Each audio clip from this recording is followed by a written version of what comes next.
Assalamualaikum warahmatullahi wabarakatuh. Alhamdulillahirabbil alamin wa bihi nasta'inuhu ala umuri dunya waddin. Sayyidina wa maulana Muhammadin wa ala alihi wa ashabihi ajmain. Amma ba'du. Yang terhormat Ibu Asyahwati selaku dosen mata kuliah Hukum Jiswaf. Yang terhormat teman-temanku kelas HPIC yang berbahagia.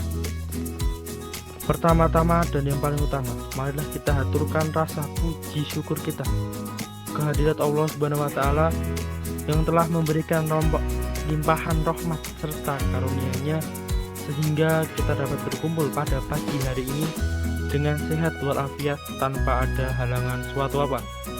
Mari kita ikrarkan dengan membaca hamdalah bersama-sama. Alhamdulillahirabbil alamin. Sholawat dan salam semoga tak lupa kita haturkan kehadirat Rasulullah Muhammad SAW yang kita tunggu-tunggu syafaatnya di yaumul kiamah. Perkenalkan, saya Syamsul Arifin selaku moderator dari kelompok 1. Pada kesempatan pagi hari ini kami dari kelompok 1 akan mempresentasikan hasil diskusi kami yang berjudul zakat dan pajak. Seperti pepatah berkata, tak kenal maka tak sayang. Oleh karena itu akan saya perkenalkan anggota dari kelompok 1.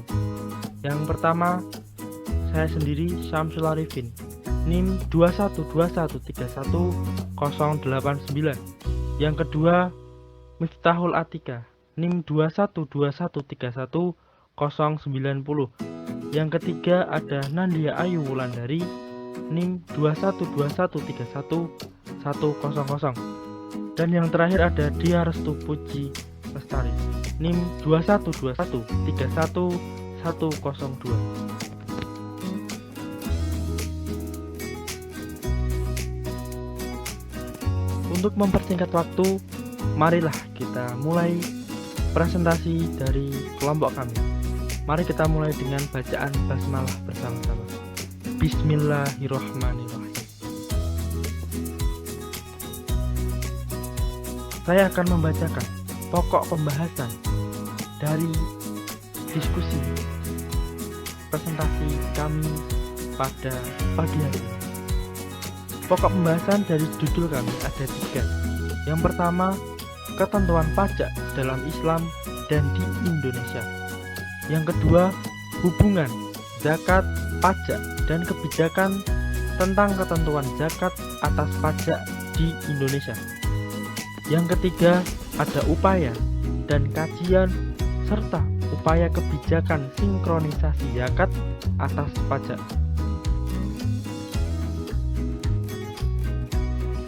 Pengertian pajak. Secara etimologi, pajak dalam bahasa Arab disebut dengan istilah dharibah, yang artinya mewajibkan, menetapkan, menentukan, memukul, menerangkan atau membebankan, dan lain-lain. Sedangkan secara terminologi, dharibah adalah harta yang dipungut secara wajib oleh negara untuk selain al-jizyah dan al-kharaj, sekalipun keduanya secara awam bisa dikategorikan dharibah. Secara istilah kontemporer adalah iuran rakyat kepada kas negara atau pemerintah berdasarkan undang-undang sehingga dapat dipaksakan dengan tiada mendapat balas jasa secara langsung.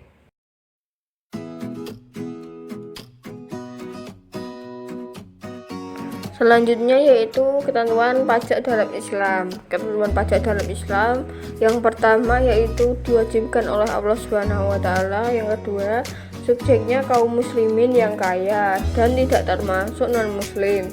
Yang ketiga, diberlakukannya karena adanya kondisi darurat atau khusus yang harus segera diatasi oleh ulil amri. Yang keempat, tujuannya untuk membiayai kebutuhan mereka atau untuk kaum muslimin. Dan yang kelima, objeknya adalah harta atau almal.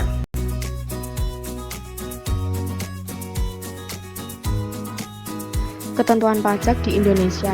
Peraturan Menteri Keuangan Nomor 184/PMK-03/2007 Peraturan tersebut memberikan keterangan dalam menentukan tanggal jatuh tempo pembayaran dan penyetoran pajak, penentuan tanggal jatuh tempo pembayaran dan penyetoran pajak, penentuan tempat pembayaran pajak, dan tata cara pembayaran, penyetoran, dan pelaporan pajak, serta tata cara pengangsuran hingga penundaan pembayaran pajak pun dibahas dalam peraturan tersebut.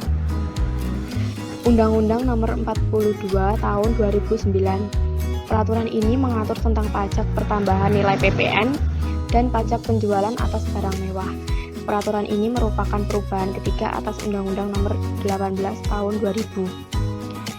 Peraturan Menteri Keuangan Nomor 32 /PMK.10/2019. Peraturan ini membahas mengenai batasan kegiatan jenis jasa kena pajak yang atas ekspornya yang dikenakan PPN.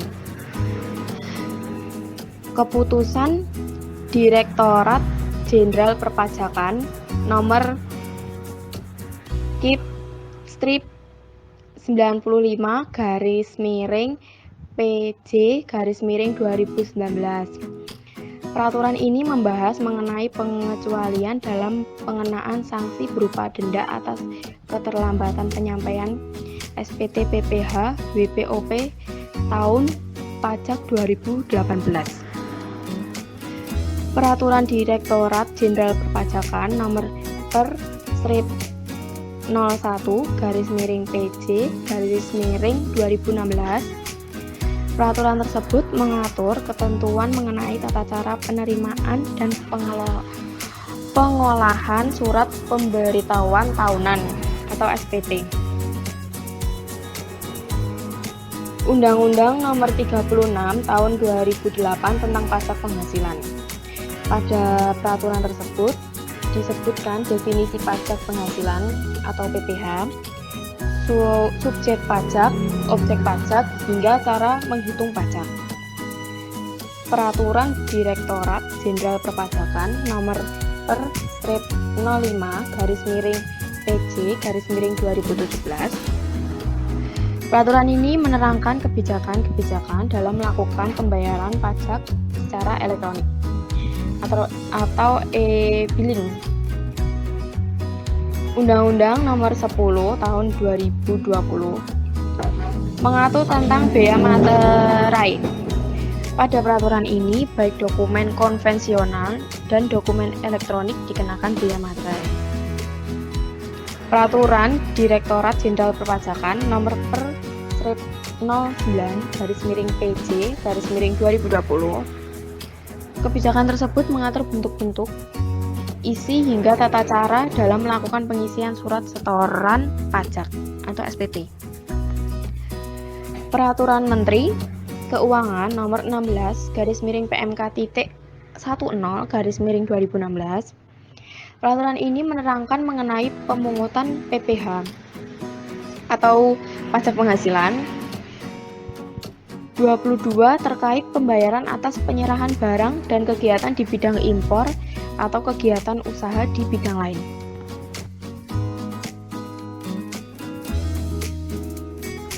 Hubungan zakat, pajak, dan kebijakan tentang ketentuan zakat atas pajak di Indonesia.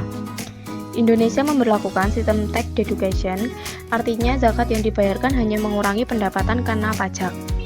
Super tax deduction ini adalah agar para wajib pajak, dalam hal ini badan industri di Indonesia, dapat menarik lebih banyak tenaga kerja serta mau berinvestasi dalam pengembangan sumber daya manusia. Super Deduction Tax Indonesia merupakan insentif pajak yang diberikan pemerintah pada industri yang terlibat dalam program pendidikan vokasi yang meliputi kegiatan penelitian dan pengembangan untuk menghasilkan inovasi.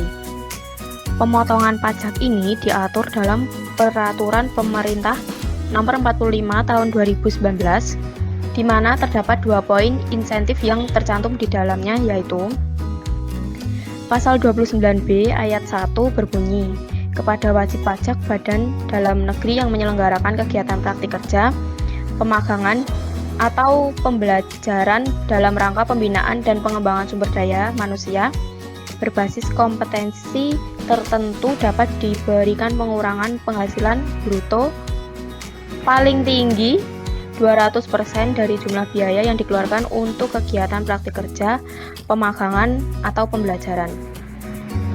Yang poin kedua, pasal 29C ayat 1 yang berbunyi, kepada wajib pajak badan dalam negeri yang melakukan kegiatan penelitian dan pengembangan di Indonesia, dapat diberikan pengurangan penghasilan bruto paling tinggi 300% dari jumlah biaya yang dikeluarkan untuk kegiatan penelitian dan pengembangan tertentu di Indonesia yang dibebankan dalam jangka waktu tertentu.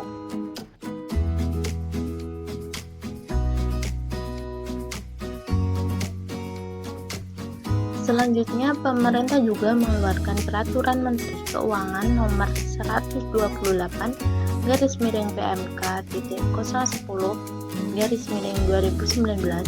Dalam peraturan tersebut diperdalam dan dijelaskan mengenai pemotongan pajak untuk industri, mulai dari besaran insentif pajak, kelompok biaya mana saja yang mendapatkan pemotongan, jenis kegiatan magang yang harus dilakukan industri, sampai peserta pemagangan.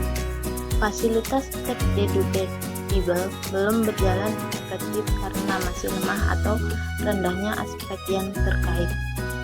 Literasi dan sosialisasi. Yang kedua, kepercayaan, trust terhadap otoritas. Yang ketiga, dukungan administrasi terhadap kebijaksanaan zakat sebagai pengurangan pajak atau tax credit. Namun demikian, pertimbangan tata kelola atau pengelolaan zakat menjadi aspek yang paling utama untuk diperbaiki lebih dulu dalam meningkatkan efektivitas relasi hubungan zakat dan pajak.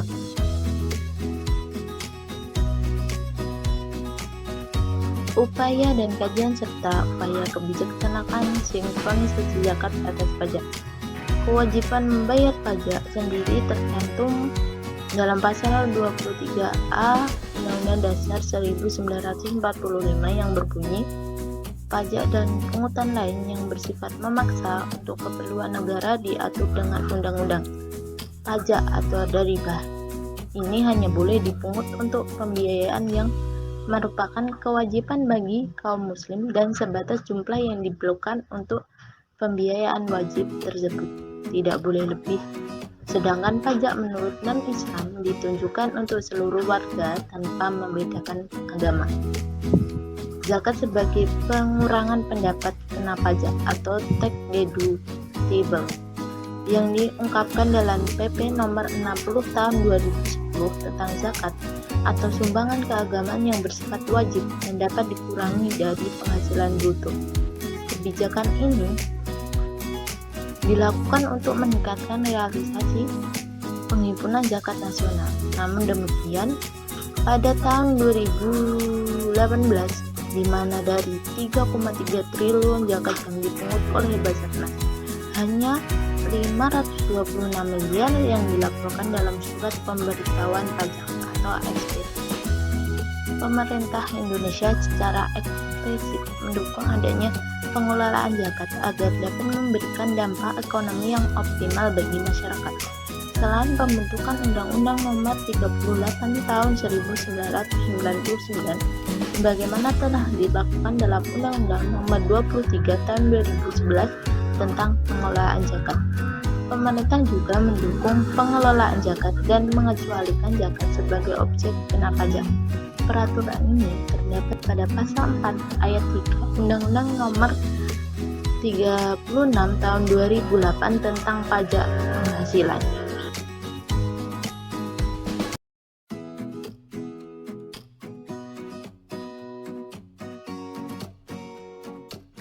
Terima kasih. Demikianlah presentasi hasil diskusi kami yang berjudul Zakat dan Pajak.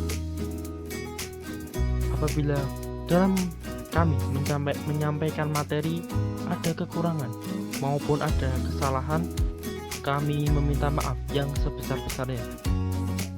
Pulang sekolah dengan jalan kaki sampai ke rumah. Saya tutup presentasi ini. Salam hormat dan terima kasih. Jazakumullah khairan katsiran.